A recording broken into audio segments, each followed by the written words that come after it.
Our film begins in the heart of a bustling city, where Nikki, a legendary con artist, sits alone in a fancy bar. Suddenly, a stunning girl named Jess approaches him with a strange and intriguing request to pretend to be her boyfriend for just 10 minutes.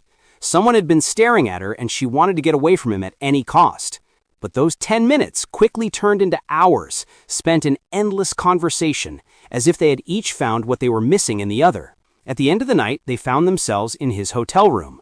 In a dramatic moment, the room's door bursts open and an angry man storms in, claiming to be her husband, waving a gun in Nikki's face and threatening to kill him. The supposed husband yells, "Give me one reason why I shouldn't make an example out of you." But the strange and frightening thing was Nikki's complete calm. He even looked him coolly in the eye and said, "Shoot." Jess tried to escalate the situation, screaming at Nikki that her husband was a dangerous criminal fresh out of prison and that he should give him everything he had to save his own life. Despite this, Nikki kept insisting, challenging the man to kill him. Then, with a touch of genius, he played his winning card, saying calmly, "I have cancer." At that, the entire act fell apart. The man got flustered and backed down, realizing that Nikki had seen through their clumsy plan. They were just a couple of amateur grifters trying to rob him with a cheesy act. With a smirk, Nikki began to break down their failed scheme before their stunned eyes. He told the man, "You should have taken your pants off before you burst in. It would have made the scene more realistic." Then he turned to Jess and said, "And you were supposed to give me a chance to escape, so you could easily steal my stuff." He then revealed how he knew about their scam from the moment he saw her steal another man's wallet in the hotel lobby. With complete calm and confidence, he described them as stupid and pathetic grifters. Nikki waited for her to leave the hotel, then followed her and asked her out for coffee. There he revealed his true world. He wasn't just a con man, but the heir to a line of legendary hustlers. He told her his family's dark story, how his grandfather killed his own father, who was his partner in a huge con, just to clear his name with the mob and take everything for himself. Jess was shocked by his words. For her, grifting was just a means of survival, a way to make money instead of resorting to other paths she wasn't comfortable with. But Nikki explained the harsh reality of his world. Killing your partner is just another move in the great game of con. Impressed by his genius, Jess asked him to teach her the secrets of the trade, to show her how to become a professional con artist like him. Her first lesson was the art of focus and distraction. He explained how he could make her focus on one thing, while his hands were busy with everything she owned. As a practical demonstration, he stole all her personal belongings, her phone, her wallet, and even her watch, without her feeling a thing. He distracted her with such skill that he stole the same ring off her finger 10 times in a row, and each time she was completely amazed. Nikki left her in her bewilderment and walked away. But Jess wasn't the type to give up easily. The next day, she followed him like a shadow until she found him. She told him she had looked him up and learned many of his secrets, and begged him to let her join his crew. At first he refused, claiming his team was full, but after she insisted and pleaded, he reluctantly agreed. Just then, Horst, Nikki's close friend and right-hand man, appeared and revealed the shocking truth to her. "Nikki knew you were coming today at this exact time. We were waiting for you." Jess felt foolish. All the effort she had put into impressing him was actually part of his plan all along. Horst began to explain their next plan, but it was so complicated that she didn't understand a thing. So they decided to start her off with the alternate plan. They went to a crowded place, and her job was to distract people while Horst lifted their belongings. But things quickly escalated, and Jess showed a natural talent, starting to pickpocket people herself, with a boldness and skill that surprised everyone. All this time, Nikki was watching her from a nearby building's window, an admiring smile on his face. He saw in her what he had been looking for: the nerve, the speed, and the raw talent. It was then that he made his final decision. She was officially part of the team. Nikki took her to their base of operations, a huge, luxurious hotel teeming with bars, gambling tables, and wealthy people. His crew, spread across every corner of the hotel, was like a relentless beehive. The cons and scams were in full swing. They didn't leave a thing or a person in the hotel untouched. They even set up a fake ATM on the street to steal people's money and card information. Then he took her to their secret headquarters, an operations room with over 30 professional criminals, where every stolen dollar was collected and divided among everyone. Jess had entered a whole new world, one she never could have dreamed existed. The scene began with Nikki revealing to Jess the haul from their operations, letting her gaze upon a real treasure of jewelry, diamonds, gold, and millions in cash. He then gave her a credit card and a fake ID, explaining that the coming week held hard work that required full preparation. In those moments, it was clear that a spark of attraction was beginning to ignite between them. After that, Nicky met with his crew and told them that after deducting all expenses, they had managed to collect a massive sum of $1,200,000, which would be divided among them. He gave orders to leave the place immediately and burn anything that could trace back to them. Everyone went off to celebrate their huge success. The next day, Nikki took Jess to a football game, but she didn't understand anything about the rules. To beat the boredom, Nikki decided they should have some fun by betting on random things happening in front of them. The competition between them was fun. One moment Nikki would win, the next Jess would. Their betting caught the attention of a wealthy Asian man named Leon, who decided to join the fun and bet them on how many people would appear behind a girl as she walked up the stairs. After a few small bets, Jess pulled out of the game, and it turned into a direct and thrilling challenge between Nikki and Leon. Li Yuan started with a $1,000 bet on which team would make the first mistake. Although Nikki was hesitant, he agreed so as not to look scared, and he won the first bet. Li Yuan didn't stop there. He raised the stakes with a second bet of $5,000, and Nikki realized he was dealing with an incredibly rich person who didn't care about the money. This time, Li Yuan won. Nikki sensed the danger and decided to back out, but Li Yuan skillfully provoked him and convinced him to continue. Nikki came back and bet $10,000, and to his shock, Li Yuan won again. Nikki's anger flared, and he made a reckless move, betting a huge sum of $50,000. Jess was not happy about it at all. She saw Nikki turning into a reckless gambler in front of her, about to lose everything, and just as she expected, Nikki lost the $50,000. With the tension and pressure mounting, Nikki bet again, this time for $100,000. At first, Li Yuan didn't believe him and doubted he had that kind of money. So, Nikki brought the entire amount in cash to prove he was serious. Jess was about to explode with anger. Here was the man she was falling for, risking the entire crew's money.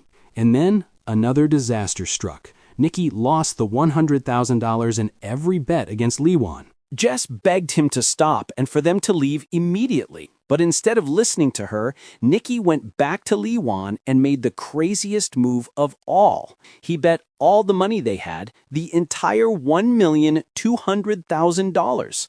If he lost this time, the entire crew's money, including Jess's hard-earned share, would vanish. They would be completely broke. Fear and tension gripped Jess as she hoped Nikki wouldn't fail again, but he did. All their money was gone. In complete shock, Jess collapsed and fell to the floor. Nikki left the area looking broken and sad. But suddenly, he stopped, turned around, went back to Li Yuan, and told him he would double the last bet. The amount was now $2 million. This time, the bet was nearly impossible. Nikki asked Li Yuan to pick any player on the field, and Nikki would guess his jersey number without seeing him. But Nikki made it even harder and crazier for himself when he said that Jess would be the one to guess the number. Li Yuan burst out laughing, calling Nikki insane. How could a girl who doesn't understand the game guess a player's number from over 50 players on the field? Li Yuan grabbed his binoculars and picked his favorite player. Now, all eyes were on Jess. She was tense and under immense pressure. As she searched for an impossible answer, she spotted one of Nikki's crew members among the players wearing the number 55. At that moment, Jess realized that everything that had happened was an elaborate setup, and with confidence, she said the number 55. The shock on Li Yuan's face was evident. The number was correct. They had just won $2.4 million. Li Yuan stood up, praising Nikki's boldness and genius, unable to believe he had won an impossible bet in such a stunning way. As for Jess, she couldn't believe what had just happened either. Full of amazement and confusion, Jess showered Nikki with questions. How did he do it?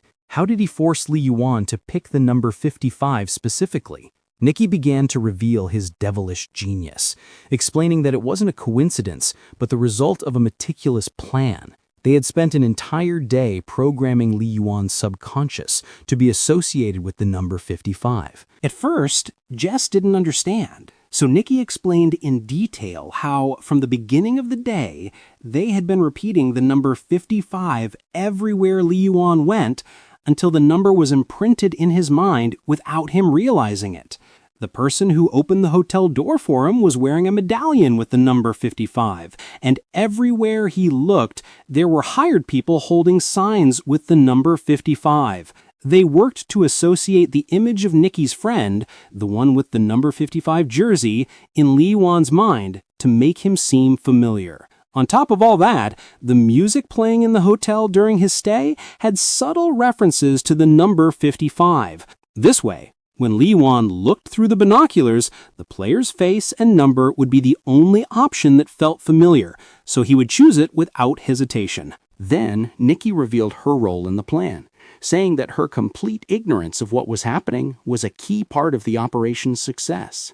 She was the blind mouse, an important part of the con who doesn't know what's really going on.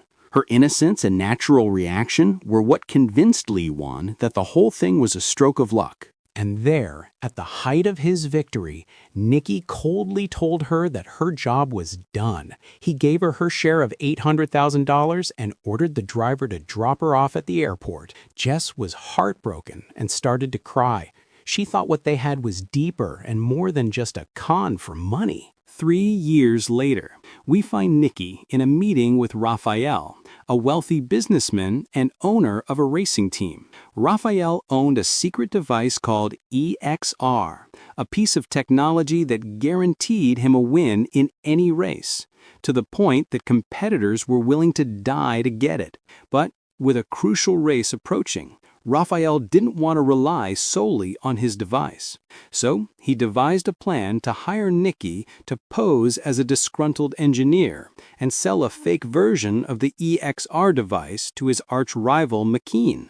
This fake device wouldn't speed up McKean's car. It would actually slow it down at the critical moment. But Raphael's assistant didn't trust Nikki, warning that he was just a con man who could turn on them at any moment. At a lavish party, Nikki's mission began. He arranged with the bartender to serve him a non-alcoholic drink every time he ordered a glass, to make it look like he was drinking heavily in front of everyone. Nikki started acting drunk, yelling and behaving recklessly, but suddenly he froze. He saw Jess descending the stairs in a stunning dress. Nikki was shocked to see her, and his shock grew when she approached him and treated him with complete coldness, as if they were strangers. She told him she was now Raphael's girlfriend and had left the world of cons and scams since they last met. Nikki tried to remind her of what they had and win her back, but she firmly rejected him and asked him to pretend he didn't know her because no one there knew anything about her past. Nikki's heart was broken, and he started drinking alcohol for real this time, trying to drown his sorrows. Raphael had previously arranged with him for Nikki to punch him in front of the guests to make his betrayal look real to his rivals. But when the moment came, the fake fight turned real. Nikki was angry and hurt by Raphael for stealing Jess from him, and his anger exploded in violent, real punches. Jess looked at them in shock. Nikki's behavior was strange and frightening. The next day, Nikki was watching her with Raphael, his heart filled with anger. Meanwhile, McKean, Raphael's rival, was standing next to Nikki, hitting on Jess with his eyes. Nicky couldn't control himself and yelled at him, "Do you want the system or not?" McKeon demanded proof that he could actually steal the system and sell it to him. In a desperate attempt to fix things, Nicky approached Jess to try to make amends. But Jess turned and left him alone.